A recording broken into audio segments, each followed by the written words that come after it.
Good morning and welcome to the 14th meeting of the Equalities and Human Rights Committee. Apologies have been received from Angela Constance, Mary Fee and Alec Cole-Hamilton. The committee would once again like to pay tribute to all of the organisations in the equalities and human rights sector for their continued dedicated service and hard work at what continue to be very different and challenging times. We have a change of committee membership and I would like to thank Maurice Golden for his work with the committee and welcome Alexander Stewart to the committee. Alexander, can I invite you to declare any relevant interests, please? Alex. Good morning, Convener. I'm delighted to be joining the committee and I have no relevant declarations of interest that are appropriate to the committee. Thank you for that, Alexander. Our next item of business is our fourth evidence session on how COVID-19 has impacted on equalities and human rights. We'll have two panels this morning. I'm very grateful to all witnesses for their attendance today. If I can welcome the witnesses from on our first panel, Aaron Chopra, Executive Director, and Julie Patterson, Chief Executive, Mental Welfare Commission for Scotland, Professor John Crichton, Chair, the Royal College of Psychiatrists, Laura Dunlop QC, President, Mental Health Tribunals, Lindsay Young, Mental Health Officer, Scottish Association for Social Work and Social Workers, and Robert Leslie, Chair, Social Work Scotland, Mental Health Subgroup. You're all welcome this morning. Thank you for being here. We'll move to questions shortly, but if I can remind members that if your question is addressed to a specific witness, please identify that witness by name. Otherwise, we'll work to a pre-agreed order for witnesses to respond. Witnesses, if you feel you have nothing to add in response to a question, then please don't feel the need to speak. You can simply state so, and I'll go back to the member for any follow-up questions. Once completed, I'll invite the next questioner and so on until the evidence session is concluded. I expect this panel session to last for no more than 75 minutes. We've a lot to get through, so please keep questions and answers as succinct as possible.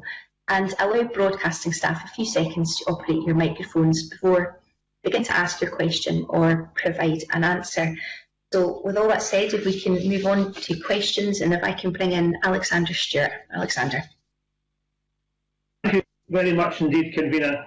Most of the panel are on the advisory scrutiny group of the Scottish Government regarding the emergency coronavirus legislation dealing with mental health. So can I ask the group just some specifics about their tasks, how often the group meets, who chairs the group, what they discuss, are there stakeholders or human rights representatives on the group, and are minutes publicly available from the group? Thank you, Convener. Thank you. And if we could come to John Crichton first, please, for those.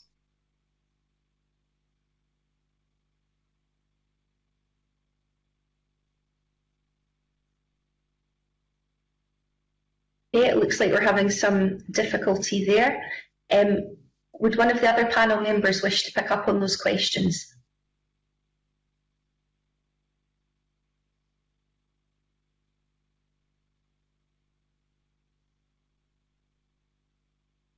Can I come to Julie Patterson? Are you able to respond to Alexander's questions there, Julie?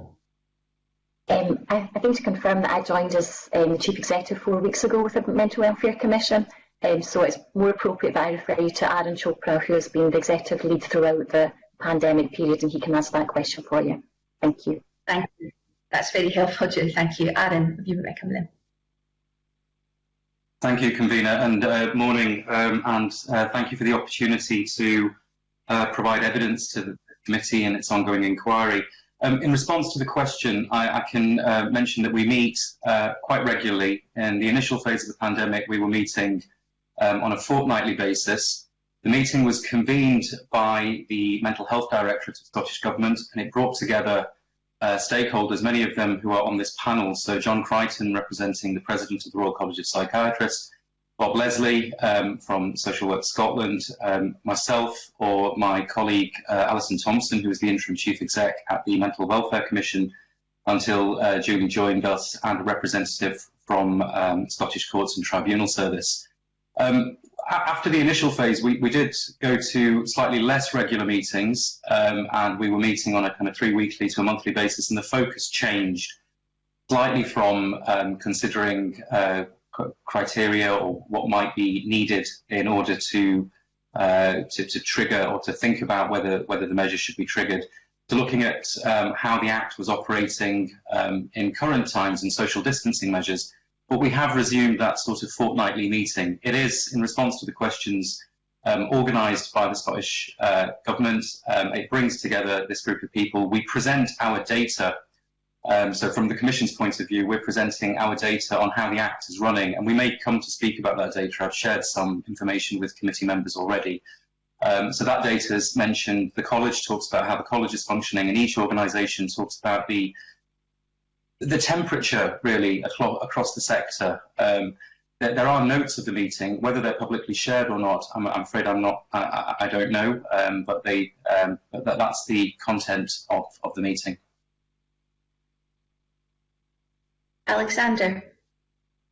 Thank you very much indeed for that. That gives a good outlay of where we are. So over the time you've been dealing with the situation as it's arisen and as it's unfolded. So the discussion that you take, how is that then put forward and then used to ensure that everybody on the group is learning from the process and lessons are being learned about how to tackle and support individuals and organisations going forward? Adam. Is that okay for me to continue, convener, or should I? Yeah. I think that would be helpful. Yeah, sure. So I suppose in terms of how the lessons are learned, I suppose it's really important to reflect on the data that each organisation is bringing to that group on how things are working currently, but also to get a sense of the escalating difficulties or whether things are remaining the same across the sector. So that's in terms of the data that we provide in terms of how many people are being detained and the way in which they're being detained. And this is, from the Commission's perspective, this is done through 2 ways. One, it's through the actual data, the numbers. So we've got a systems analyst and a whole team who are working to ensure that information is contemporaneously made available to us, and then we bring that to that meeting. But there's also the practitioners at the Commission who are gathering what we call local intelligence, and that means regularly contacting health boards and other authorities to ensure that we have information about how things are working. In terms of reflecting back, I mean, one of the things that we've been doing is compiling this data to see how things are working during this first spike, in case we have another spike, to know what pressures there are on the system and how things might work. In terms of how that information is then used and leveraged, I understand that, I mean, our job is to advise, and we're representing our organisations. We provide that information to Scottish Government, which will then probably go to the CMO or to the Minister responsible for making those final decisions. So, and that will be part of a puzzle. So the information we provide will have to be considered in the context of various other data sets and information to make those final decisions. Thank you. Thank you. Alexander, are you content, Alexander? Yes, I think, Kanina, that's fine. Thank you very much. Yeah. Annie, can I just ask that I think the committee would be interested to know if the minutes are published. You can maybe follow up and let us know that afterwards. And I suppose one other question I would ask, are there any human rights representatives on the group? Convener, yes, I will relay that to our next meeting. It will be the 8th meeting of the stakeholder group, and I will relay that request and feedback to the committee. In terms of human rights organisations, I mean, I would mention that the Commission, although I'm a psychiatrist, the Commission takes the view that it's there to protect the human rights of people with mental disorder or mental illness or issues around their mental health. So in a sense, we are an organisation that has an eye to the professional world. I mean, practitioners at the Commission are coming from practice, but our kind of the underpinning of the way that we approach things is a human rights approach. Thank you. That's helpful. Alison Harris, please. Good morning, everybody. The Mental Welfare Commission has published guidance on COVID-19 for practitioners, and I believe it's now in version 13. It includes information on principles of human rights, as well as details on the emergency powers, but also how mental health tribunals are currently functioning. How often is the Mental Health Commission's guidance reviewed, and what's the process for that? Thank you, Alison. I suppose it would be yourself to answer that again, perhaps. Thank you, convener. The guidance, it was like many organisations. It was an extremely difficult time at the start of the pandemic, and we rapidly moved to working from home and embraced that new challenge and all that brought. The advice note began as a sense of the Commission taking multiple phone calls, and it might be helpful in answer to the question to just outline a little bit of one of the Commission's function is to run an advice line, which is a phone advice line which is available to service users, carers, professionals.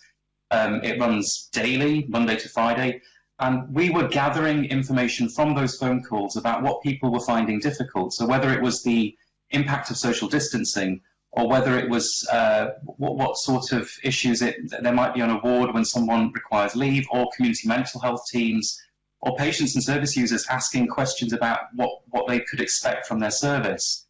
So in response to those questions initially, we started to develop an advice note based on those questions and answers.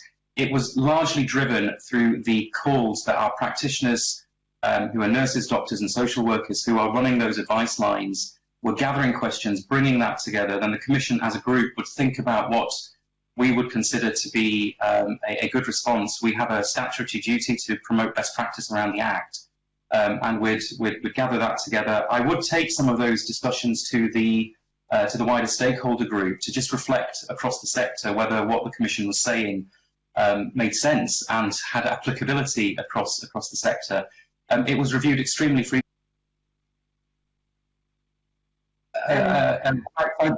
Thank you for that question. I suppose it would be helpful to know what the sector thinks about our guidance and whether it's easy to access. We think it is.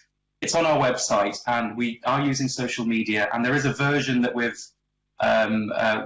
done, which is specifically focused for service users, patients, and carers to make sure that any jargonistic stuff that might come into the professional one is easily accessible to everyone. I hope it's useful and accessible, but that's probably for others to kind of make a judgment about whether it's hitting the spot. I hope it is. Thank you. Thank you. The committee heard evidence from Catherine Lindsay of Social Work Scotland that there have been some calls to trigger the powers, but that the Scottish Government, and I quote, has held firm.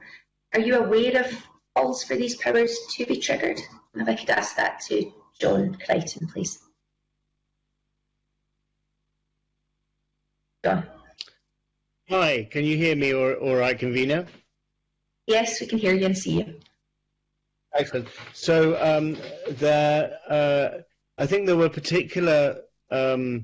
there was a particular interest at an early stage in 13ZA, but in terms of Schedule 9, there were no calls for the activating Schedule 9 that I'm aware of from the Royal College or from the stakeholders.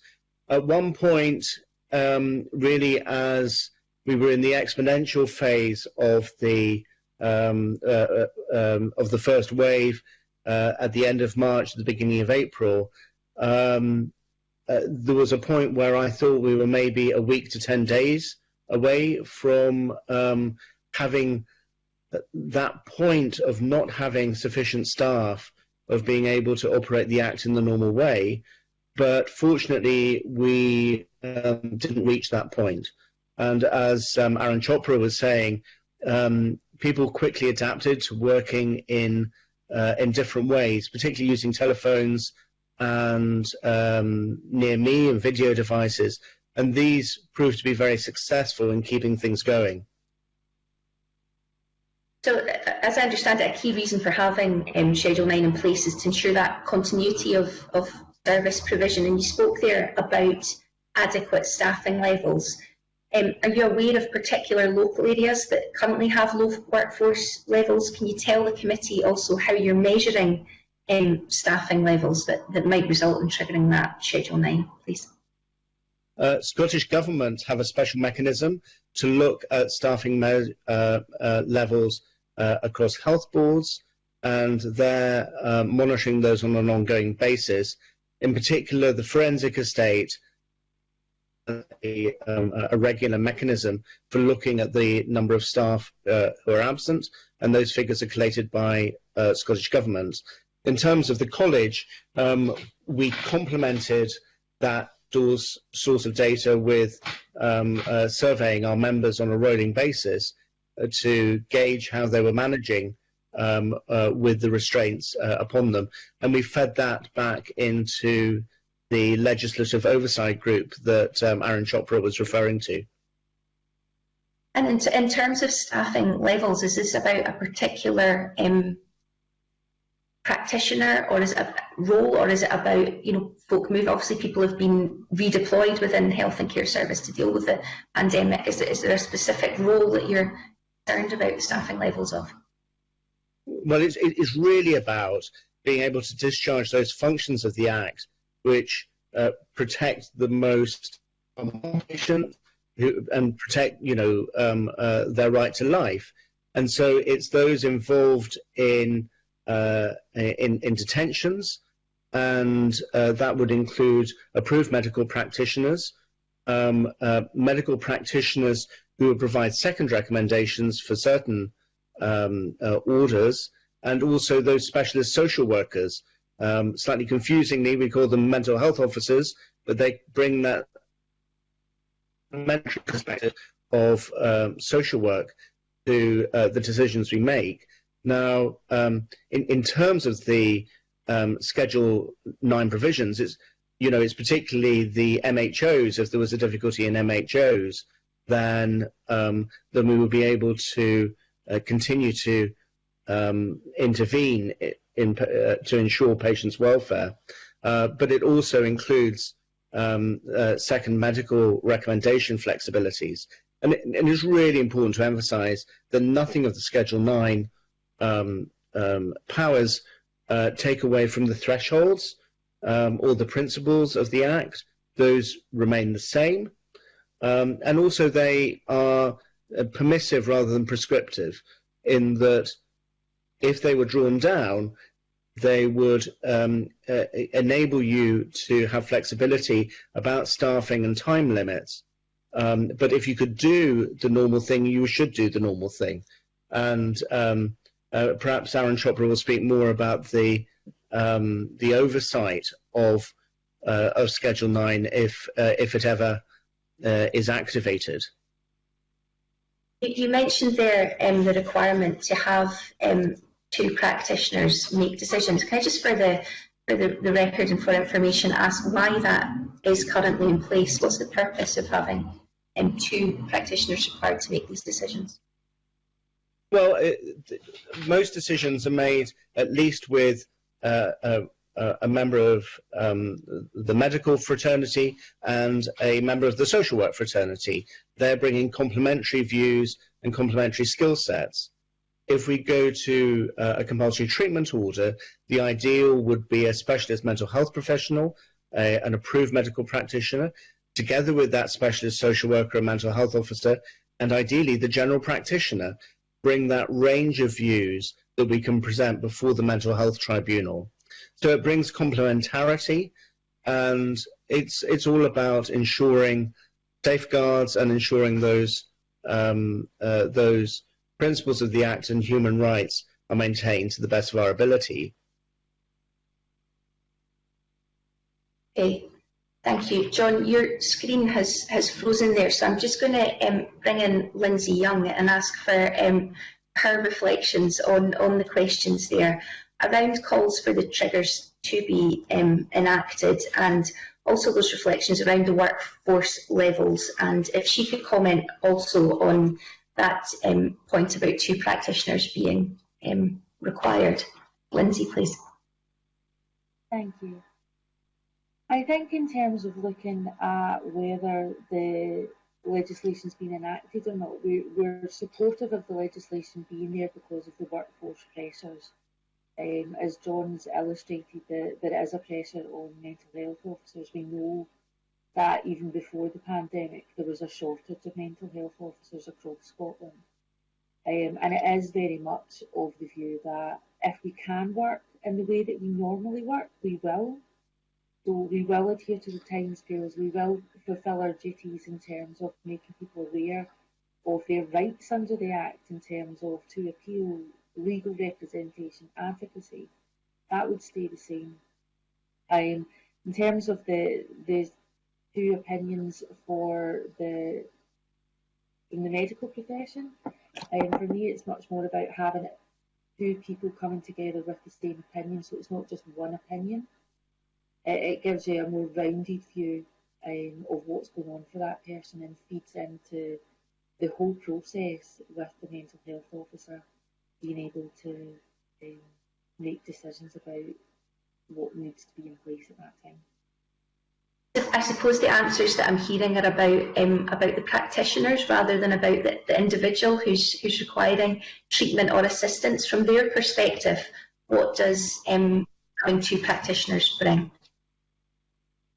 I mean, obviously, the Scottish Association of Social Workers is a member organisation, but anecdotally, from my experience, having the 2 individuals there, it's an opportunity for the person to express how they feel, to be heard by more than one person, so that they've got the opportunity to say what they want to say. And as John illustrated, ideally it would be the general practitioner who may know the person better. They may have a more robust relationship with them than someone that's met them for the first time when they've become involved when they're unwell. Okay, thank you. That is helpful.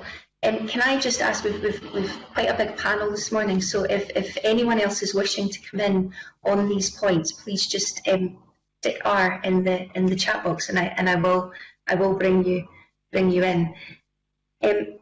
My next question is about, as we ease lockdown and we all begin moving about a little bit more, I suppose, and socialising perhaps even, everyone's going to be a bit more susceptible to the requirement to self-isolate if they come into contact with someone who's infected and through the test and protect process. Now, obviously this could happen to mental health staff, and it was raised by Catherine Lindsay of Social Work Scotland. So can I ask Robert, Leslie, how much of a concern this is as we move into autumn and winter, please? Robert.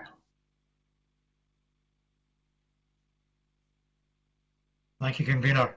Yes, we've got quite a significant concern around the potential of a second wave coming down the track at us, and we're already seeing localised clusters being reported over the past week or so, and that's a developing picture, and obviously our health colleagues in the public health sector are monitoring that quite closely. I'd echo what John said in evidence in relation to the earlier part of the pandemic. In terms of the staffing, everybody was under significant pressure when we went into lockdown and having to adapt very quickly to other ways of working. And in relation to the triggers, at one point, I would concur with John that we were very close in some areas to being very short of MHOs. Some authorities had lost nearly 30% of their workforce through shielding or high vulnerability of staff not being able to physically do the job of personally going out and assessing individuals who may require to be detained, which is a requirement of the legislation and a protection in the legislation. The whole principle of the legislation and having the 2 practitioners, the AMP from the medical side and the mental health officer, is that the mental health officer is independent of our health colleagues. We are not employed by the NHS, and we provide that independent safeguard and human rights protection to the individual. And that was a real concern, and that is a concern we have going forward, in that if we hit again, even on a localised basis, lockdowns, or we lose staff further in our services as we begin to open up services around the country, we may not be in a position to respond in the normal way. And having these emergency powers available to be triggered if required, I think is very prudent planning, and as John says, does not detract from the human rights of the individual, but it's there to enhance almost the ability of us to respond to a mental health crisis in a pragmatic but flexible manner, whilst maintaining the principles of the legislation and the protection that affords. Thank you, that's helpful. The Royal College of Psychiatrists said in its letter of 10th of July that the profession is reporting increased demands on not just support services for those with poor mental well-being, but also on psychiatric services from people with more severe mental ill health. Can I ask the Royal College to expand on this? It would be helpful if the panel could also provide the committee with evidence of current levels of demand on mental health services. John Crichton, if I could come to you initially. Thank you very much, Convener.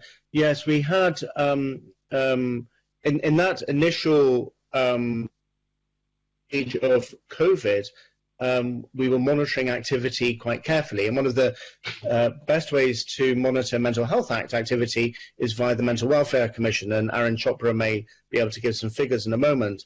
And in that first phase, we didn't see an increased demand on services, which was fortunate because that's when we had our greatest pressure on workforce for both AMPs and MHOs. Interestingly, Scottish Government set up an expert group to review the evidence of what we could expect in terms of mental health demand, chaired by Professor Gumley, and they predicted that we would have an 8% rise in mental health demand across the spectrum, and that's been borne out. I get intelligence from my members feeding back to me and our medical managers group, substantial increases in activity, and it's, you know, no one particularly could anticipate how events would unfold, but what we've seen is that the mental health wave has come after the COVID wave. Now, that gives us a lot of work to do, but it doesn't give us the two things coinciding, which would have caused a particular pressure on the normal working of the Act. But I know that Aaron Chopra has some very helpful up-to-date figures about recent use of Mental Health Act detentions. Thank you. Aaron, if I could bring you in now, you shared figures with the committee. Unfortunately, we can't share these on screen, but I wonder if you wish to talk to some of the data for us, please. Thanks, Convener. Yes, and just to put this data in the context of the previous discussion, I think it is extremely welcome that things are opening up again, and it's particularly helpful that the schools are back. I'm sure, you know, long may that continue. And stay. But I think there is a real risk now that as we go into the winter with the flu season, and we simply don't know what will happen with the pandemic, that this will have an impact on mental health across the community, and also on the ability of professionals to respond to that. And the data which I've shared with the committee, which I'll just talk through. There's only a few slides, but I'll just talk through what this means. So the first slide that you have are detention certificates, which record each moment, a very difficult moment for a person who has been detained under an emergency detention certificate. So each of those represents one of those difficult moments. And what you can see from the rolling data from March 2018 all the way through to July 2020 is that things are relatively stable. There is the kind of lowest point, which is reached around April 2020, which probably reflects lockdown and the fact that people were not presenting. And then you see this rather marked spike and a curve which is going sharply upwards, which reflects what's happening now. And just to put some numbers on this, in the last 3 weeks of July, there were about 221 EDCs. And if you compare that to previous years, it's 154 and 174 respectively. So that's showing that, that the demand has gone up. And as John Crichton was saying, this probably reflects, after the pandemic, people seeking help or becoming quite unwell. And with the impact of, ending of things like the furlough scheme and October, and what impact this might have on population mental health and those who are more seriously unwell, that curve may yet go further up. So there will be significant pressures based on these projections. The slide below that is the same data, which is just presented in a monthly fashion, which I've spoken about.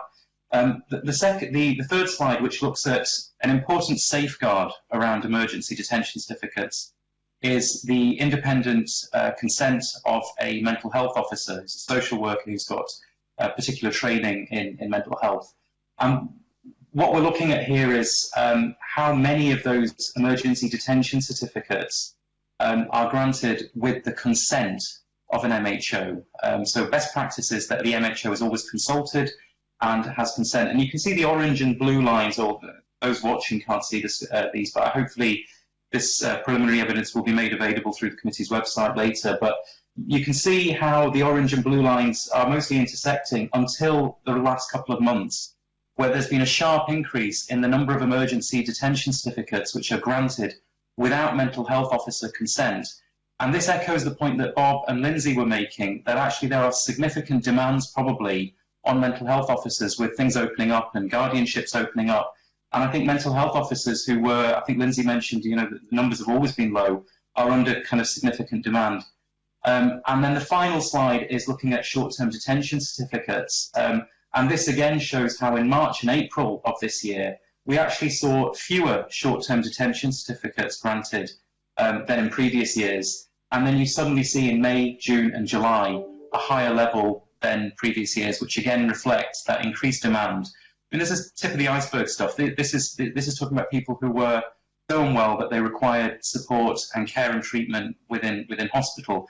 But it does give you a sense of the pressures on mental health across the population in Scotland. Thank you, that's helpful. And just to confirm, that information will be available for people to see on our website. I don't see any other panel members wishing to come in on these questions. So if I can move on to Bolton Mcgregor, please. Bolton. Thank you, Convener, and good morning, panel. Before I start, I'll just refer members to my register of interest as a registered social worker, and also to say that my partner is a mental health officer, and indeed is friends with this is not a declaration of interest, but is friends with one of the panellists today, Lindsay. I wanted just to make that declaration. Panel, I wanted to focus on Schedule 9, which we've obviously talked a wee bit about, but you'll understand the committee's got a lot of interest in this particular part of the Act. And a key concern from the Scottish Government and Royal College of Psychiatrists, as we've heard, is that we're unable to predict when there will be a second peak, which I think we can all understand. But it is possible to also argue that we're now better prepared to prevent a second peak, or at least be more ready for it, and therefore the provisions in Schedule 9 are no longer proportionate. And taking off my social work hat and putting on my MSP hat, I think that you'll understand that when MSPs are asked to vote for legislation like this, it was broadly agreed, not just in this particular aspect of Schedule 9, but across the Coronavirus Act, it was broadly agreed across parties and across the Chamber that we would not keep extraordinary or exceptional powers from longer than was necessary.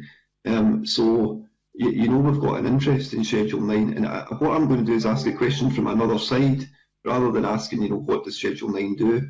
What would be the issues if Schedule 9 was to be repealed? If you could answer it from that side, what impact would that have if Schedule 9 was to be repealed? And I'm happy for any order, Convener. Okay, thanks. You've let me see. If I can ask the panel who would like to come in on that. Laura, we've not had an opportunity to hear from you yet. I wonder if you would like to talk to Fulton's question there. Thank you, convener. Can you hear me now? Yes. I can hear and see you, yes. Yeah. I wonder, obviously I will come back to the question, although I'm not convinced it's primarily one for me, but I wonder if, given that this is my first hearing, if I could mention a couple of other things. I've possibly been rather slow in not chipping in earlier. Yes, please do. Okay, first of all, that I also attend the regular stakeholder meeting, which has been referred to. In fact, I've been to all the meetings apart from one which I couldn't manage because I was at a hearing. The meetings are very useful because they're the pooling of information among a lot of different bits of the landscape, and for the most part the information is remarkably consistent, and it means that we're able to keep an eye on an evolving picture. The tribunal is really the end of a line because we're only seeing people in relation to whom compulsory measures are being sought. So we're seeing a small subset of people whose mental health is not best. And we're seeing the most seriously unwell people who are experiencing the greatest intervention. Just to add on the data question, where I should have chipped in but was a bit slow, I'm sorry, we also did a graph, and we did it to try to dovetail with the figures that Aaron has introduced, because he's talked about emergency detention and short-term detention, these being respectively 3-day detentions and 28-day detentions. The next in the hierarchy is the compulsory treatment order, which can start with a 6-month detention. And our graph shows a comparison between 2 20-week periods, one this year and one last year. And you will see if you look at the graph, and again I'm afraid it's not available at the moment, but I understand members all have it, that in general terms the line on the graph for 2020 is higher than it was in 2019. The overall numbers are 704 for 2019 and 796 applications for compulsory treatment orders over the same period in 2020, which by my calculations is about a 13% increase. So by that one measure, there has undoubtedly been an increased resort to compulsory measures, probably for reasons which are multifactorial. It's not really a matter for us. We don't have enough information, or we haven't done research on that, but that's just what we see. It's only our job really to operate the system. But I must come back to the question and say, perhaps not wearing my hat as president of the Mental Health Tribunal, but as a sometime law reformer, because I did spend some time with the Scottish Law Commission, that at a practical level, there would be a drawback in that if emergency measures were rather suddenly required in future, obviously there would be a need to find time for the legislative process. And there would be a sense of starting again with something that had perhaps been in place and then had been prematurely jettisoned, I guess, would be a drawback that strikes me about it. But others may have views about other prospective drawbacks. Okay, thank you. Fulton, is there anyone in particular that you wish to hear from on this question? Convener, I'm happy to leave it open to see if anybody else wants to offer to come in. Is there anybody wanting to come in? Yes, Robert, can I bring you in and then we'll hear from Robert. Thanks, Convener. Yes, in response to the question, and I'd echo what Laura said about the law, and I said earlier, I think it's prudent that Section 9's there. It's not just, and whilst yes, the focus is obviously on the ability of the workforce to respond and the pressures that it brings us, I think it's prudent to have these emergency measures in place. I don't think any responsible government would want to remove these provisions at a time where we're mid-pandemic and we really don't know where this trajectory is going to end up. As things open up, we're already seeing the increase in activity in the Mental Health Act rough calculations, just locally for me, and I operate in the Renfrewshire area, is up around 30% in mental health activity since the start of lockdown, and it's increasing week on week as Aaron's data shows from the Commission. And in terms of adults with incapacity, that work, stopped the minute lockdown happened effectively, because the courts closed. Many solicitors just had to work from home, and things, stopped operating in the private legal sector. That is now opening up again, and we're seeing the requests for activity around AWI increasing. I've said to other colleagues in various meetings that had we had the normal activity of AWI running concurrently at the time of lockdown, we would be on our knees. I don't think services around the country would have coped, and we are heading potentially that way again in terms of the amount of increased business. And it's not just pressure on services like social work and MHO services, pressure on our medical colleagues who provide reports for AWI, etc. And I'm not advocating that the provisions of the easements of 13ZA are activated under any circumstances. I'm very happy that those weren't activated, because that was a significant override of individual human rights. But I do think it's prudent to maintain Schedule 9 on the books as a fallback, because if we lose it, if it's revoked and it goes off the statute, resurrecting it again, as Laura has said, through the legislative process through Parliament, is not a quick vehicle, and we really lose that. And I think it would be doing a disservice to the individuals that we're here to try and protect. And I suppose when, as parliamentarians, we look at this, and it is about deprivation of liberty, that sort of sets us on edge a bit. But the other point is that it's about people's right to treatment. Would you agree with that? Yes, and I don't think the provisions of Schedule 9 actually are a major impact on human rights. It's a sensible response to a potential crisis where, if we weren't able to operate under the provisions of Schedule 9 were they to be activated, potentially the law as it stands wouldn't allow us to detain people, and we wouldn't be able to protect them. So it's a kind of flexible, semi-pragmatic provision to allow the principles of the legislation to be adhered to, and for us to be able to enact the 2003 Act in a practical way, given restrictions that may be forced upon us. Thank you. Can I bring in John Crichton, and then I'll go to Lindsay Young. John. Hey, my mic. I hope that's a little bit clearer.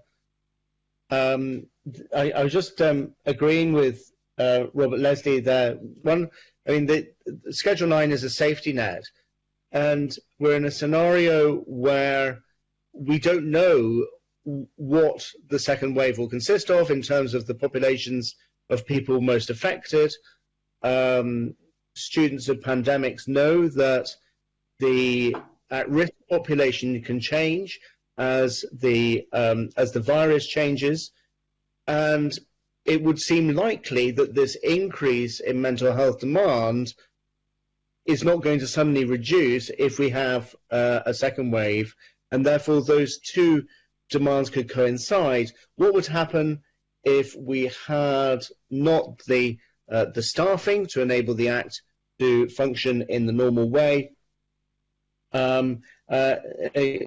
People will try and, as best they could, protect patients, but it's likely that they would be in the wrong places. They may be longer in police custody. They may go even to the prison system, where we want people to be treated in hospital. So there are certain things we can do with emergency detention certificates, but if we can't then get the MHO to go on to a short-term detention, then we're going to be in real difficulty. And these are measures that we use, as Aaron Chopra was saying, at really extreme moments. They do preserve life with people who are thinking about taking their lives, for example. And therefore, as Laura Dunlop was saying, I think it would be premature to take that safety net away at this particular moment in time. Thank you. Can I bring in Lindsay Young now, please? Lindsay. Thank you. I'd like to just add to what the panel members have already said. I would be in complete agreement with that, but it's also taken away the guidance that comes along with the legislation that practitioners work to. So although there would be a delay in the legislation coming back in, it's also the guidance for practitioners on the ground as well that would be impacted. And I think that would have quite a significant impact on the workforce. Thank you. Fulton Mcgregor. Thanks again, convener, and can I thank all the panel for those very helpful answers. And I think it does help us to get our heads round, what the impact might be. Following on from a question the convener asked at discussion, of course, human rights are the key concern for this committee, but the changes to these questions about human rights, but there is also, as we heard, the risk to rights for those in the community that could be left without support if services were overwhelmed and the Schedule 9 was removed. If we talked about it, I'm wondering if the panel members can talk a wee bit more about that interplay between, I wouldn't call it competing rights, but almost, the interplay between those, and what you think might have the biggest impact on human rights. And again, I'm happy with anybody that wants to come in on that. Julie, I'm conscious that we've not had the opportunity to hear from you yet. Would you like to comment on those points from Fulton? I think that's a really good question. I think absolutely that Schedule 9 is that safety net that John refers to and other witnesses, and it's an attempt to balance the rights of individuals, including the right to care and treatment without delay in exceptional circumstances, with the transparent scrutiny that's built in there as well to protect people's rights in those circumstances and the most vulnerable people. And I guess the concern, as already noted, is that without that backstop or safety net, then people potentially will be at risk. And Lindsay's point as well in relation to guidance for staff and adding confusion if Schedule 9 was not in place or there was some changes. So if there's confusion for staff on the ground, then the risk to individuals are greater in terms of professionals knowing which way to turn to support those people.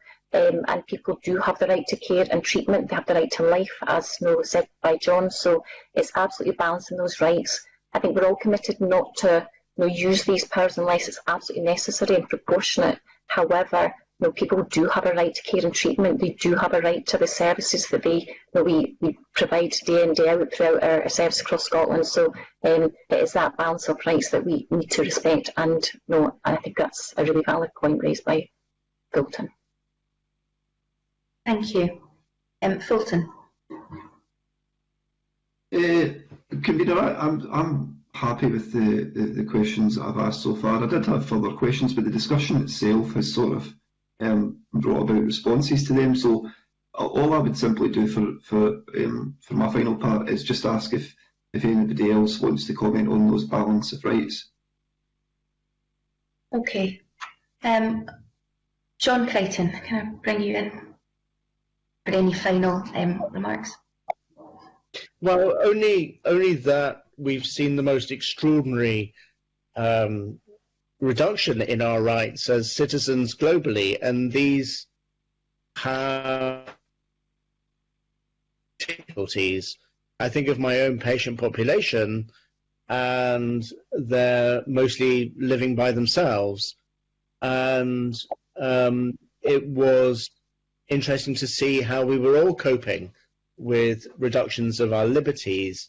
I think something that going forward in terms of balancing rights is exploring what lawful excuses we can give people with major mental illness in terms of flexibility, particularly in seeing family members who really should be considered part of their care package.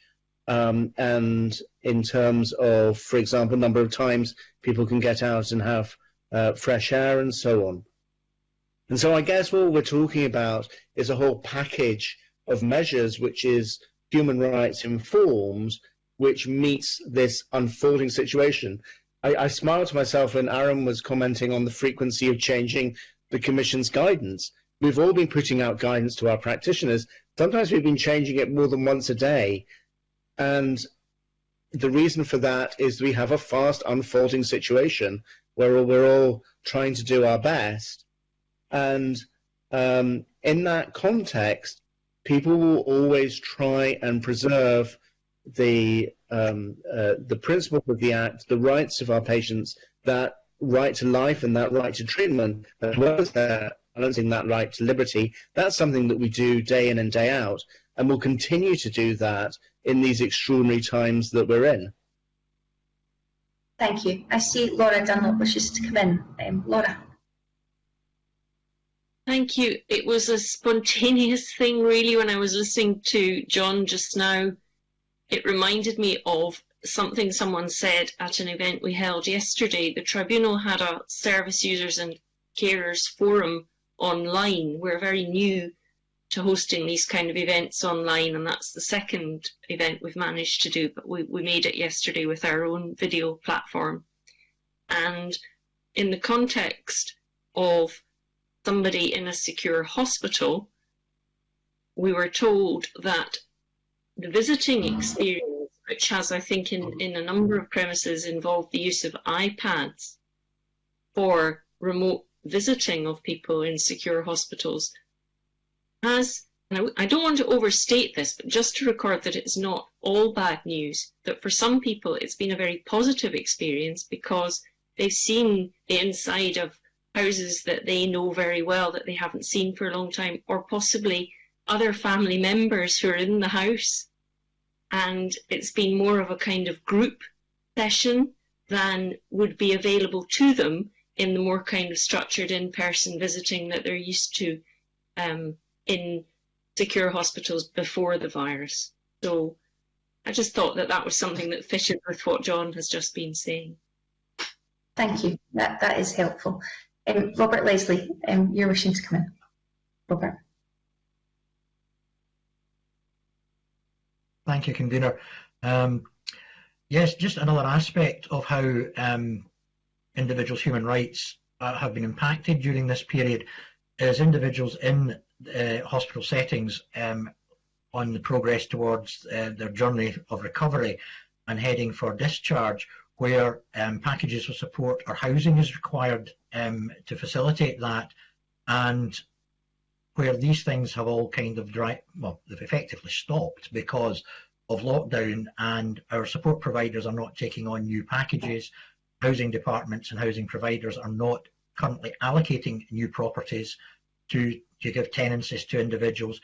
So the individuals involved are actually having their human rights impinged upon, because in the normal course of things they would be progressing through the system, and colleagues around on this group will be aware as well about the appeals against excessive security, particularly in the forensic estate, where that's causing a little bit of a logjam in the movement of people between the different levels of the security, to create vacancies in one area so somebody can be moved where they have successfully either appealed their detention at a particular level of security, or indeed they no longer require that and the clinicians are correctly, moving the person through the system. So it's just one area at the moment that, even for people not in hospital, we are struggling on the ground to try and support individuals, because there are restrictions in the types of services that can be provided, because we just can't purchase them because the providers are not willing to take on new packages because of COVID, and our housing stock is kind of frozen, whether that's from local authority stocks or housing association stocks. We're even seeing people blocked in acute hospitals because we can't get them discharged to extra care housing, because again, extra care housing is also closed to us at this time. So a number of challenges that none of us want to see, but it's perhaps an unintended consequence of COVID. Thank you, Robert. That's helpful. Aaron Chopra, I'll bring you in now, please. Thank you, Convener. I was just reflecting on the question and on Laura's comments about iPads. And I think in that balance of rights and the new way we're working within this digital world, it's probably important to just reflect that we don't leave anyone behind, in that there are people who don't operate the technology that well and they're at risk of digital exclusion in this, and it's their rights that we also need to be championing and thinking about how any of these changes will have an impact on them. The people who are digitally excluded and ethnic minority groups who may be disproportionately affected by any changes, we already know that they are disproportionately detained under the Act, and I think that's something that we probably need to keep an eye on as we go through this, and if there are any changes. And I also wanted to take the opportunity just to say sorry that I forgot to mention Laura Dunlop when I was running through the membership of the Scottish Government Stakeholders Group, and I'm very grateful that she reminded me and the committee of her input, because it's always very, very helpful. Thanks. Okay, thank you. John Crichton, you're wishing to come back in. I'm sort of drawing things to a close now, so if any other members have anything they wish to add briefly at the end, we can do that. But John. I just wanted to pick up on Robert Leslie's very important point in terms of some of the challenges we have currently. These are things that would be great if everyone could bear in mind as going forward. We have difficulties in discharging patients, and so an increase in delayed discharges. We also have difficulties in transferring people from different levels of security on pre-transfer visits. And I think we need to get smarter about that. Services already have already. Sorry, can I just ask a pre-transfer visitors? Oh, sorry. So if you have somebody coming from Carstairs and they're moving to a medium secure unit, it would be normal for them to have a series of testing out visits to that medium secure unit, and to ensure that everything is going smoothly, that they know what they're coming to, and so on. Now, clearly, if that pre-transfer visit merely entails going to a room because of infection control, the quality of that experience isn't great, and therefore can we do it smarter using alternative technology?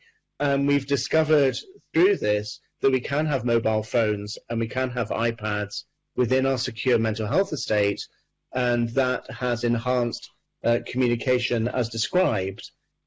One of the mitigations that services are beginning to plan for is for pre-discharge additional units, take those people who are entrapped so that they have a minimal level of restriction as inpatients, but can also have the to and fro of going into the community and getting used to that. But that will require additional funding, and I don't know of any place where one of those has actually come online yet. But if we carry on with the difficulty in discharging people, this is going to be one of the pressures that I would hope our groups will return to and think about. Thank you. That's very helpful. I don't see any other panel members wishing to come back in. If I can just place on record our thanks for your evidence. I think we've had very interesting and helpful discussions this morning. I understand that this format has its limitations in terms of coming in or intervening. So if after this session you think of something that you feel the committee should have known or that you wanted to say, please feel free to just get in touch with us in writing. We're going to suspend now briefly while broadcasting set up panel 2. Thank you.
Welcome back, everybody. Can I welcome the witnesses on our second panel?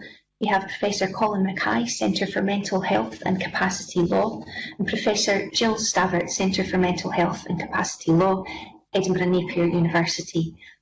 Also joining us is Karen Kirk, Solicitor Advocate Partner, Kirk Hanlon Solicitors, on behalf of the Law Society of Scotland.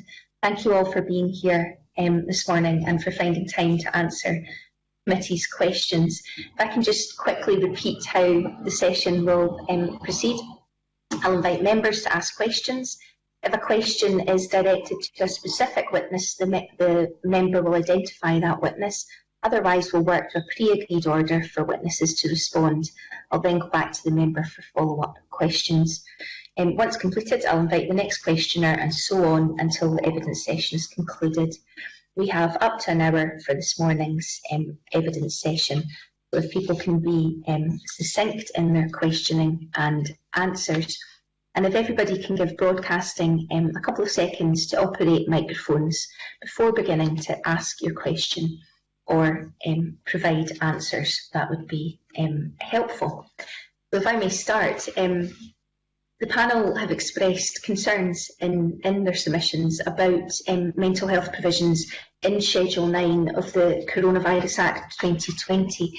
I just wonder if we can all say a little more about that this morning. If I could go to Jill Stavert first, please. Jill. Thank you, and thank you for inviting me to give evidence to the committee. I think I'll just start with some sort of general human rights comments, and then Colin and Karen will probably fill in on a bit more of the specifics. Obviously, compulsory care and treatment inevitably impacts on an individual's liberty and autonomy and their dignity as well. And in terms of whether the emergency provisions are retained, whether they're brought into force and how they're implemented, and actually indeed how the provisions of the ordinary legislation operate during the pandemic, it's really all down to a matter of proportionality. And importantly here, in terms of retaining the emergency provisions, it must be based on a very robust evidence, for example, relating to the likely infection rate and an increase in the infection rate and the impact on services as a consequence of the virus.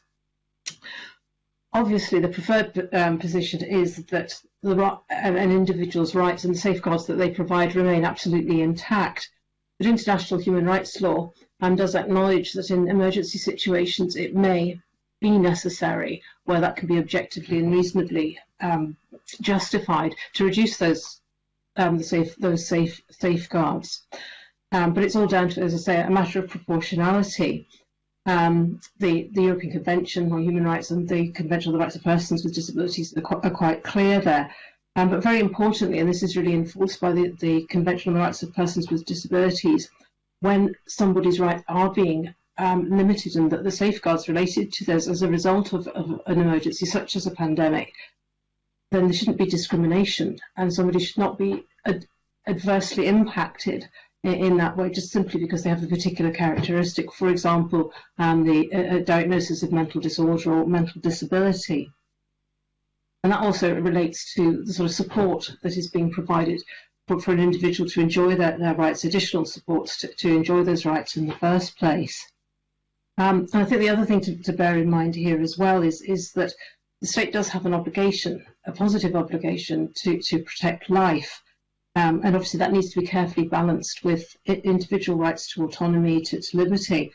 But it should never be taken that this positive obligation to protect life automatically allows the state to ride roughshod through individuals' rights to liberty and autonomy. And again, we go back to this proportionality and the non-discrimination aspects here. That answers the question. Thank you. And as you rightly say, any of these restrictions need to be proportionate, time limited, and for as short a time as possible. While the measures in Schedule 9 could be considered necessary and proportionate at the beginning of the crisis and at the peak, I wonder if you would just comment on whether you think they remain necessary and proportionate now. I'm not really in a position to comment on that. I mean, that really must be based on sort of data, as I said, about rates of infection, rises in infection, and the impact on services as a result of the pandemic. That's not really within the sort of knowledge of the centre. It would be sort of the stakeholder group and the data that's available to the Scottish Government. Thank you. Colin Mackay, can I bring you in for your reflections around the concerns in your submissions, please? Certainly. Thank you very much, Convener, and thank you for inviting us to give evidence. I think there are a couple of comments I would make. I mean, obviously, I generally agree with Jill in how we should think about this and what a human rights-based approach would involve. Of course, when we talk about whether or not these provisions are still necessary, they're not currently enforced, so it's about whether or not we keep them on the books just in case they should turn out to be necessary, and obviously we would place great significance on the evidence from the Mental Welfare Commission and from the college and so on about and social work representatives on the concerns that the system could become overwhelmed. But I think there are a couple of things to say about that. I mean, one is looking at the evidence that Dr. Chopra gave in the first session about the rise of emergency detentions and so on. I think a question we would ask, and it's perhaps difficult to answer at this stage, is what's going on there? I mean, obviously some of it may be about just the impact of the pandemic itself having a deleterious impact on people's mental health,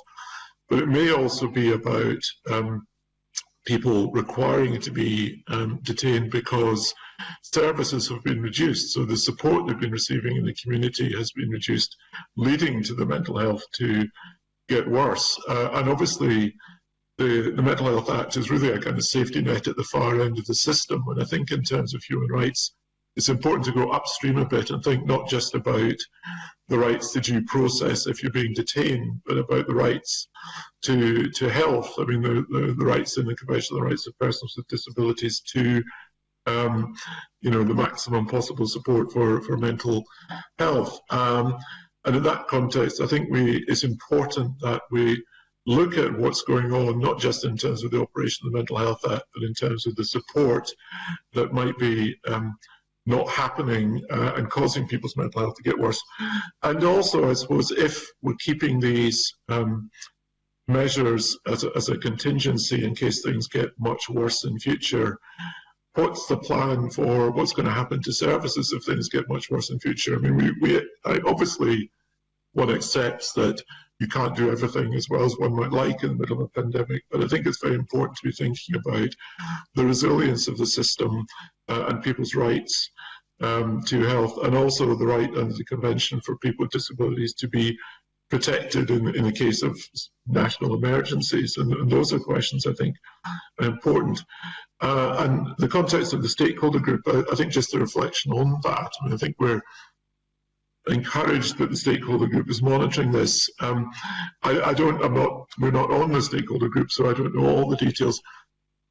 It does feel slightly like insider tennis, to use a kind of American phrase. I mean, it's other than the Commission, I think it's really about providers, and I think there is a question and an expectation in human rights that people with disabilities have a right to have a say in policy, including in how we respond to emergencies. So I think there may be things to be thought about around how that group operates, how transparent it is, and how much the people affected by the work are involved. But as I say that without knowing everything about how the group is operating. Thank you. Karen Kirk, can I bring you in for your initial reflections and the concerns that you raised, please?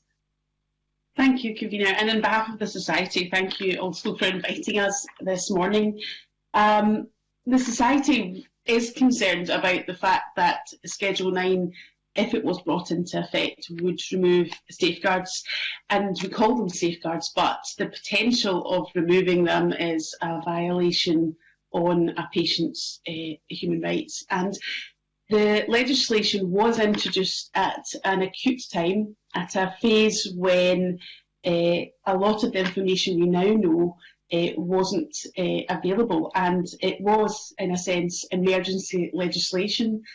So the consequences of some of the provisions in Schedule 9 are quite serious. For example, under the criminal procedure provisions, a final disposal could be made on the basis of one medical report, which would have a very lasting effect on an individual who, for example, has been placed under a compulsion order, which may last for a significant period of time. So in terms of the provisions, the Society is quite clear that they were created at a time of emergency.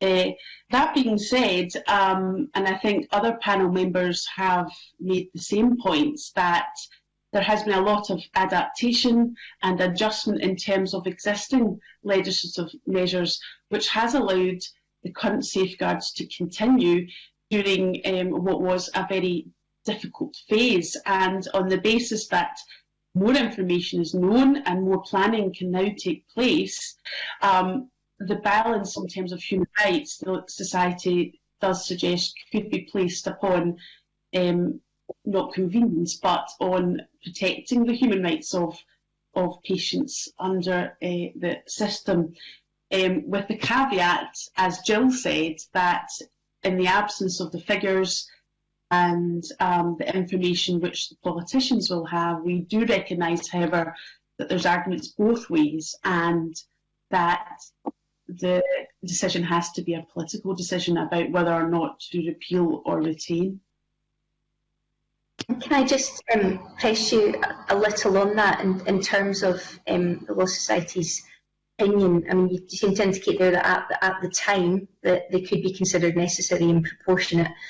If they are no longer necessary and proportionate, what measures should we be using to take those political decisions about whether to repeal these measures? Well, I mean, again, there has to be a political decision, but in terms of measures, looking at the legislation and making changes to the legislation could also be another option, because the provisions were, as I said, made at a time of emergency, and some of them are quite significant in respect to a patient's human rights. So, for example, taking away the reviews in patients' detention and allowing 2 short-term detention certificates, which is 28 days. So it would mean that for a period of 8 weeks, there could be a short-term type detention. So there are a number of measures within it that could be looked at, but again, that would be a political matter, and I suppose the solution is fortunately not one for the Law Society. Okay, thank you. I suppose turning that round a bit, the committee heard from SAMH that there was no clear figure point for bringing Schedule 9 measures into force, and this has been followed up by further evidence from the Scottish Government and the Royal College of Psychiatrists that it would vary by health board and healthcare setting depending on staffing levels. Can I ask panel members for their comments on what they think figure points for these measures should be? If I could go to Jill first.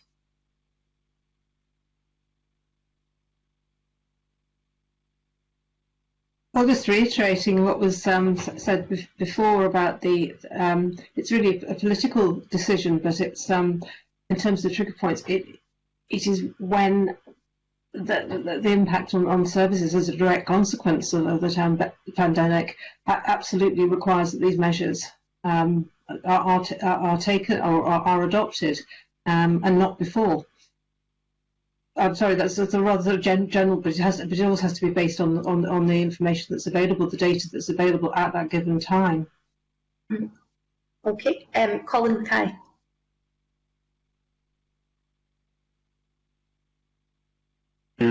Prescribe in advance exactly the circumstances that would necessitate the measures coming into force. I mean, one assumes that it would have to be related to the capacity of the workforce to deliver the service and, you know, to actually do the reviews.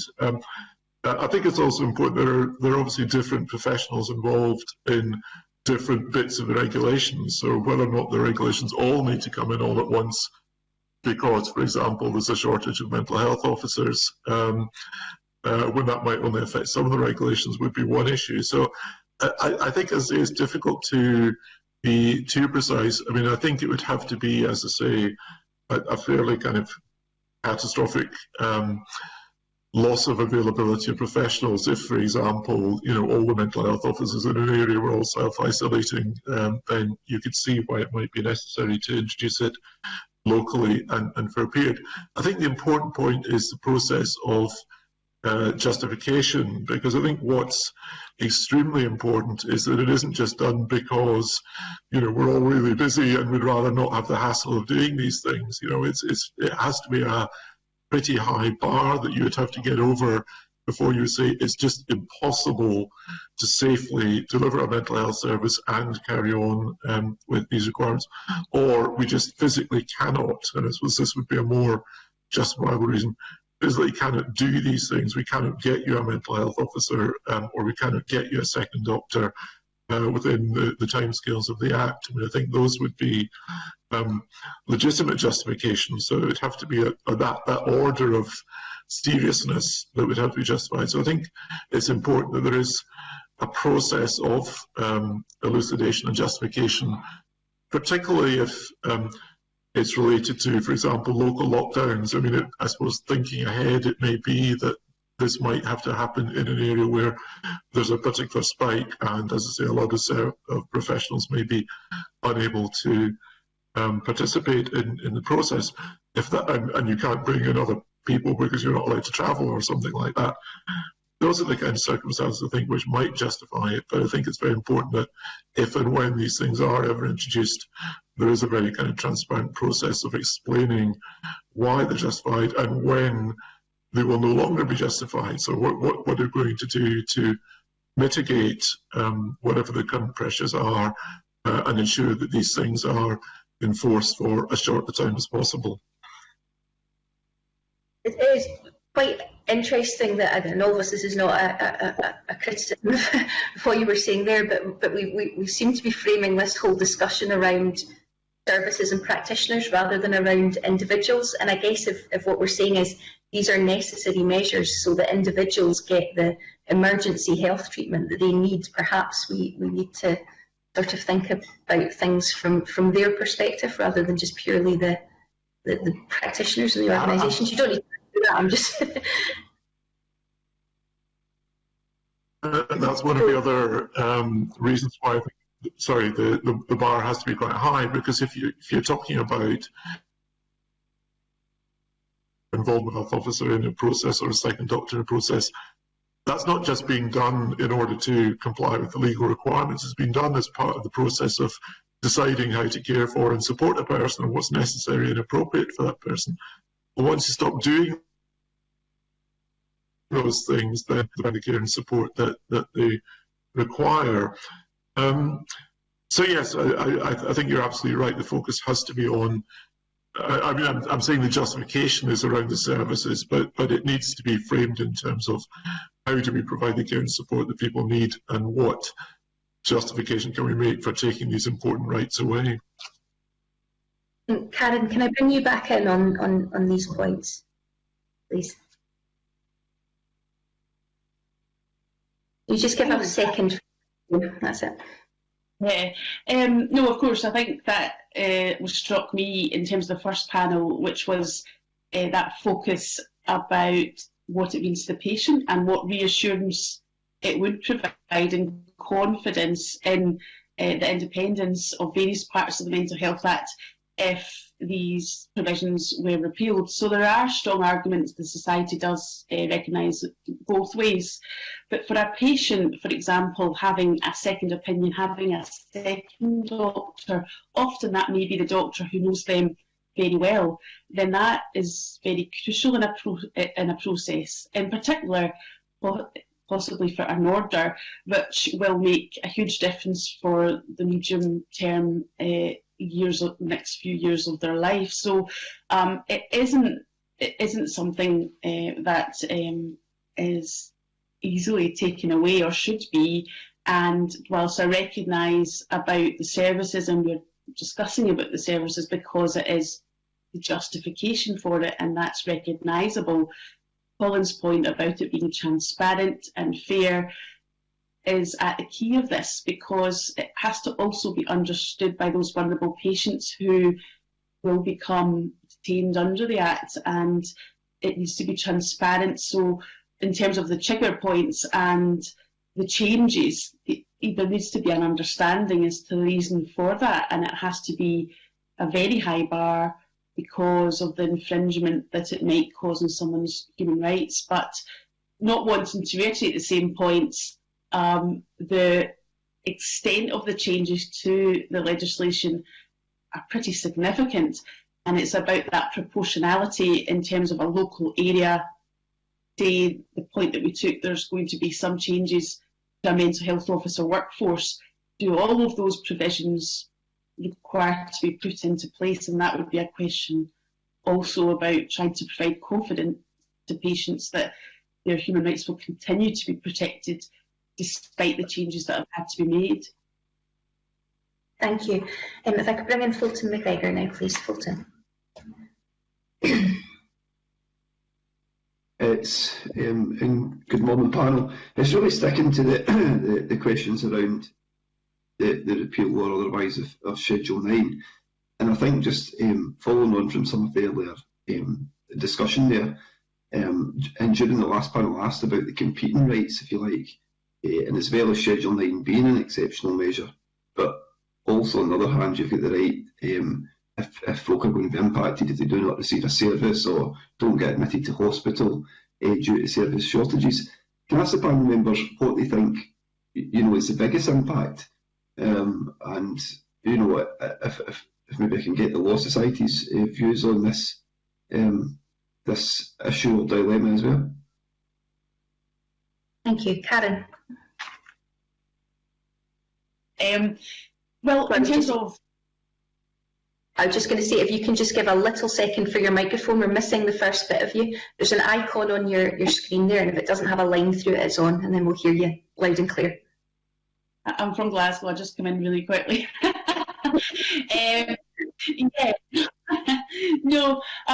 But yeah, the biggest impact we see as a committee, I suppose, and it's the same point that's been raised, is there has been a significant change in services. So from, for example, my practice, a lot of cases have now new features or new factors whereby certain services cannot be introduced, restarted or adapted because of a difficulty in purchasing them and changes in the care companies. So there has been a lot of cases where I've been involved where services have been a major factor, and I think huge impact.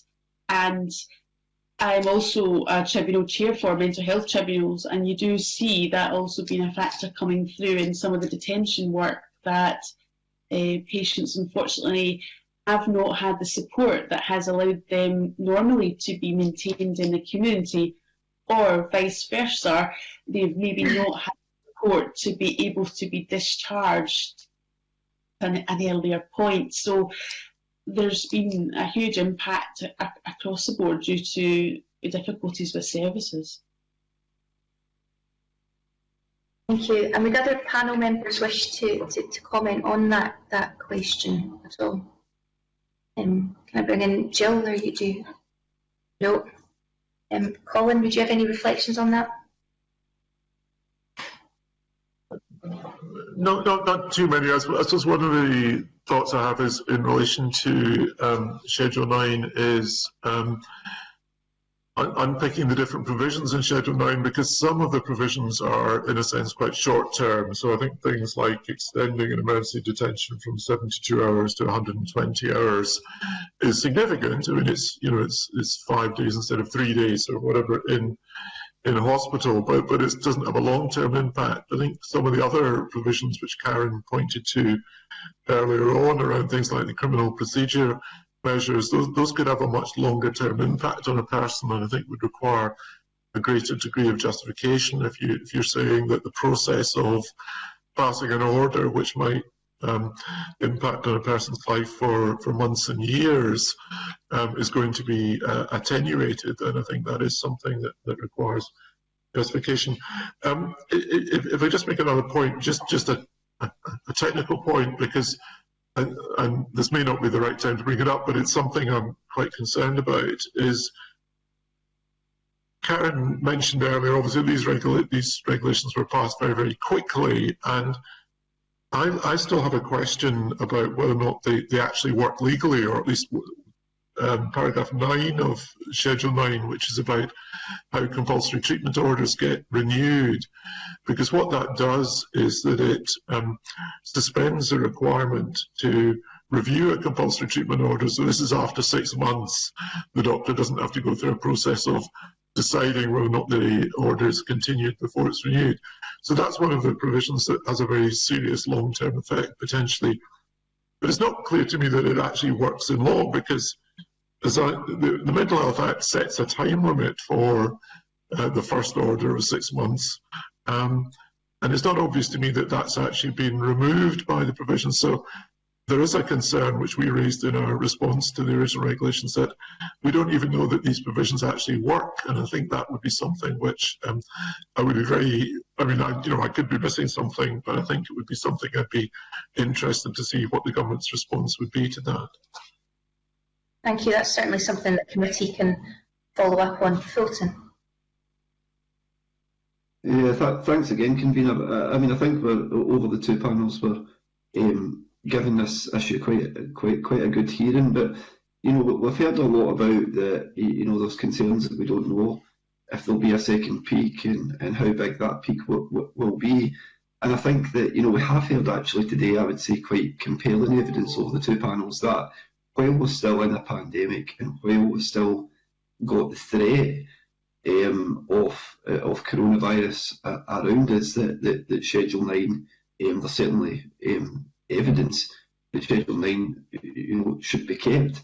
But I think what's concerning overall is that we're hearing that one of the reasons, or the main reason that we need it, is overwhelmed in terms of services. So I suppose what I would ask is if the threat of coronavirus is eventually off the table, which we all hope is sooner rather than later, but services are still overwhelmed as a result of the pandemic, is Schedule 9 required in those situations when the pandemic is over? I think, looking to longer term, I don't know if the panel have got any thoughts on that. I can go to Jill Davert first, please, Jill. Thank you. That's a really good point.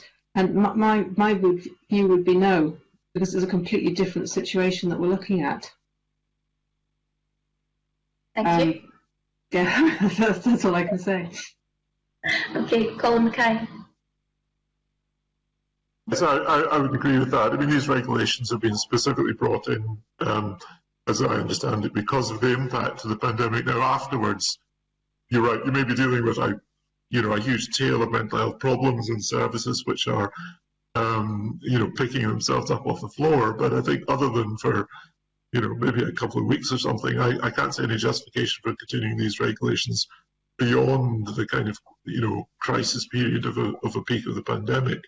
I think obviously the mental health law is currently under review, and Jill and I are involved in the review by John Scott into mental health law. And I guess if there were to be longer term issues, such as the point that was made earlier on about the general shortage of mental health officers and the practicality of the things that mental health officers are expected to do under mental health legislation and under adults with incapacity legislation after the pandemic, that might be something for the Scott Review, for example, to pick up.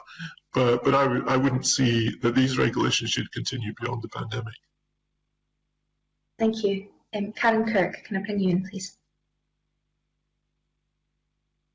Yes, no, I totally agree. The society is clear in their response that the infringement of human rights, which may be caused by Schedule 9, is in response to a public health emergency. I would just leave it at that. If we have a different set of affairs at the end of the pandemic, then Schedule 9 would still not be justified, despite it might create a solution to some difficulties. It was justified due to a public health emergency, and that would be in the Society's view. Thank you. Fulton. Convener, I'm happy with that. I find those answers are particularly reassuring and helps to focus my mind as a committee member that the agencies and the bodies that are dealing with this are thinking about this just now, and we're in the midst of a pandemic, as we all know, all over easing restrictions and lockdown, and I find those answers are particularly reassuring for going forward. Okay, thank you, Fulton. Alison Harris. Yes, good morning. The most recent letter, which was the 16th of July 2020 from the Scottish Government to this committee, stated that even if the temporary provisions contained within Schedule 9 are commenced, the expectation is that current legislation will continue to apply until the point when services are not able to cope with significant staff shortages, or when adhering to the current mental health legislation is not practical or would cause an undesirable delay. So I would like to ask whether you think it's possible to commence Schedule 9 while still applying the current legislation until services cannot cope with, for example, significant staff shortages. And how do you ensure that people's rights are actually respected? Jill, if I could come first, please. Thank you. Good point. I think it would be very difficult in practice. I feel that if the emergency provisions are in there, then the default position probably would be that they would be used instead of the ordinary legislation. And obviously the preferred position is to use the ordinary legislation because they have greater safeguards for the individuals concerned. I don't know. I think it would be very difficult to sort of delineate between the two, and that does need to be clarified. Thank you. Colin Mackay. Yes, I think that's right. I mean, as a matter of law, I mean, what's happening isn't that there's a sort of second set of rules that you can kind of choose which set of rules you follow. It changes the rules. So the law currently says 72 hours for emergency detention.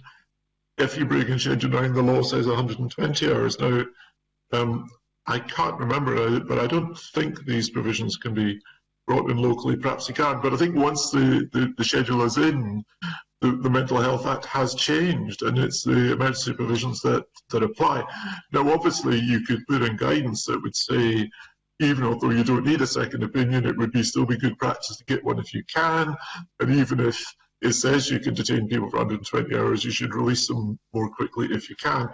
But that would only be guidance. I mean, I think the law would be what the schedule says, and there would be inevitably, I think, a tendency by service to say, well, we'll work to what the law tells us. So, if we can get away with 120 hours, that's what will happen, because it's been brought in to deal with pressures that these services will be feeling. So, I think that is a concern about, again, the justifications for bringing it in, but I think you have to assume that once it's in, that's what's going to happen. Thank you. Karen Kirk. I agree with Colin and Jill. What we're talking about in many instances under the Act is a deprivation of liberty, and there has to be certainty in law with regards to that. So once the schedule was in, then the law, as Colin has said, has changed, and it's important to note that under the Act, there's a number of professionals that make decisions for a patient under the Act, including nurses, mental health tribunals, consultant psychiatrists, mental health officers. So there's a lot of professionals under the Act that apply the provisions, and even if a trigger was very transparent and very clear, it would be very difficult in practice, and it would need to be a legislative trigger. It would be very difficult, I think, in practice to run, in some ways, two types of legislation, and really the law will have changed, in my view. Picking up on Colin's point earlier, there is doubts about Schedule 9 in terms of how would it actually affect the law, because his point about reviewing someone's detention, the Act says that there has to be a mandatory review by the doctor in certain occasions, but to actually renew. But this schedule takes away that review, but in some ways the standing provision about reviewing and renewing detentions still exists, and that hasn't been affected by the schedule. So as well as there being uncertainty if that procedure was followed somehow lawfully, there would actually be uncertainty in how Schedule 9 would apply for ongoing detentions, where people have been detained for some time and they become renewed. So that, it's not easy, and I'm not criticising, because the Schedule 9 again was brought in an acute phase and was an immediate response to a pandemic. So there's no criticism, but now we have a chance to consider it fully, and these are the concerns that the society and others have.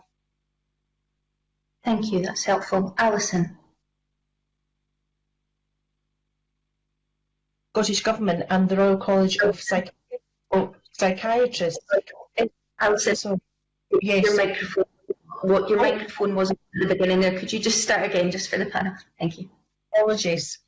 So, a key concern from the Scottish Government and the Royal College of Psychiatrists is that they're unable to predict whether there will be a second peak.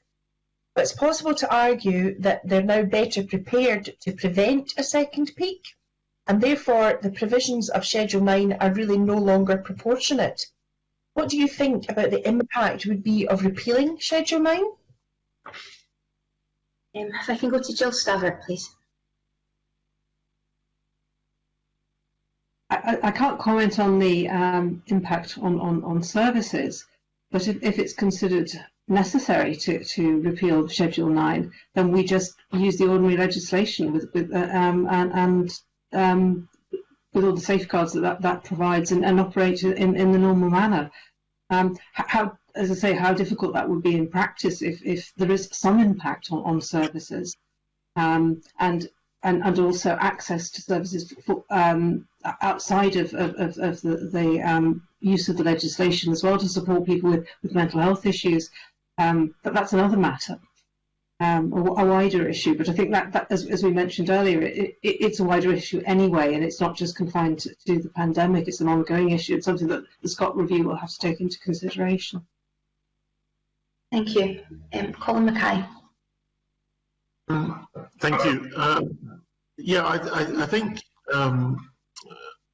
the experience of the pandemic and the fact that we haven't had to use this emergency provision even at the height of the first wave, and the fact that we are hopefully better prepared, I think does give us some comfort. I think what that certainly means is that I think we can be more hopeful that this legislation would never be needed to be used. But I think that's again the judgment call based on evidence about how much we know about what might happen to services in a second wave, and I guess ministers in the Parliament have to take cognizance of the experience of professionals, that although we didn't need to use it first time round, it feels like from what the evidence was in the first session that sometimes it was a bit of a close call. So given that we don't quite know what a second wave might be like, you could understand an argument which says we're still not so confident about the future that we can safely do away with them. And I accept the argument that says it might be worse to repeal them and then have to bring them back in again. I think it's a finely balanced judgment. I'm hopeful these provisions would never have to be used. I think it's unlikely they would ever be needed, but I think it's a political judgment as to whether or not it's now safe to say we should just get rid of them. It's perhaps worth saying that we note that the government is putting forward regulations in relation to some of the other provisions around adults with incapacity and removing some of those provisions on the basis that they've assessed that those are no longer needed. So I suppose we would have to acknowledge that there is a thought process going on about what's needed and what's not needed. I mean, it's for the government to justify that, but I don't think we would accuse the government of not thinking about whether or not these things continue to be needed. Thank you. Karen Kirk. Well, in short, we didn't require them to date, and if we haven't used them, there's been a lot of discussion around them, but we haven't used them. So there would be no change. There would be no impact in terms of the operation of the current Act, which is a human rights-based approach Act with general principles. These would continue.